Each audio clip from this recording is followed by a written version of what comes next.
Yo, anong mga motivational na mabibigay natin sa mga nangangarap na tao, pre? Sa akin, ang maibibigay ko sa inyo para ma-motivate kayo. Kung gusto nyong kumita, kahit nasa bahay lang kayo. Kumita ng pera, kahit nasa bahay lang kayo. Walang ganun. Gago, ano ka, swerte.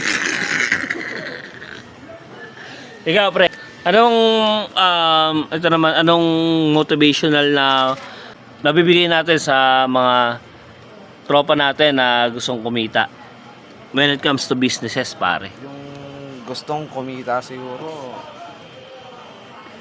Mabilis na pera.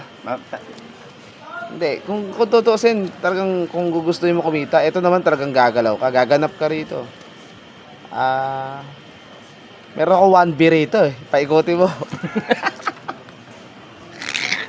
Huwag gago, pagka wala lang pusher dyan. Ito, pre, ano yung mabibigay Ikaw natin naman, na mga ano easy maibibigay way? mo? Sa akin, ang mabibigay ko na, wait. Sa akin na mabibigay ko. Ano nga talaga may ano na dito, ginawa namin tong page na to para makatulong talaga sa ibang tao kung paano namin mapapa-improve yung negosyo nila, business nila. Ginawa namin itong motivational na content na to para malaman nila na kung paano sila uunlad. So mabibigay ko na motivational talaga. Try ko lang akong bigay. Ano bang hinihingi ng mga viewers mo, pare? Pero yung motivational nga kung paano sila uunlad, pare. Na wala silang ginagawa. So, kung motivation, pare, may isasuggest ako sa kanila. Kung ikaw na mismo yun, yung nanonood. Ikaw. Gusto mo bang kumita nang walang ginagawa kahit nasa bahay ka lang? Walang ganun eh. Tangina mo, magtinda ka ng yelo. Kaya naman narinig yan. Ito naman sa mga, isa sa pinaka Pulbusin kita eh. business tycoon. Business tycoon.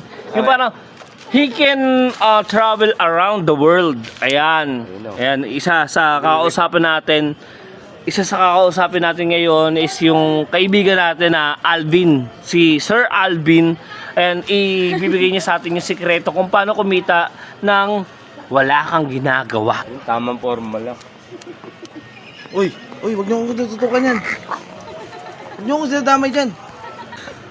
Sir Alvin, ano po ba pinipitik niyo? Bakit mo pinipitik kayo? Ba't may pinipitik siya, sir? Ano yan?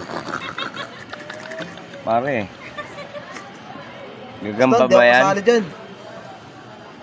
Tatanungin natin yung pinaka-successful talaga na business tycoon talaga. Pag sinabi mo tycoon kasi, ay yung pinaka-successful talaga na business man dito sa Pilipinas. So, Ano yun, tol? Tycoon? tycoon. Pag sinabi mo business tycoon, pare, ayun yung pinaka-successful na businessman dito sa Pilipinas. Minsan kasi narinig ko yung tycoon na yan kay Kuya Kim lang talaga.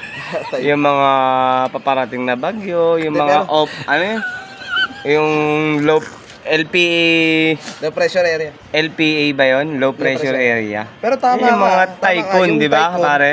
Yun yung mga papasok na ano. Uy, yun yung dinadamay dyan. Typhoon. Talaga totoo yun. Mas mataas yung tycoon sa typhoon. Kaya talagang yun yung dinadamay dyan. Maraming salamat sa mga nanood at kung hindi ka pa naka-follow, mag-follow ka na.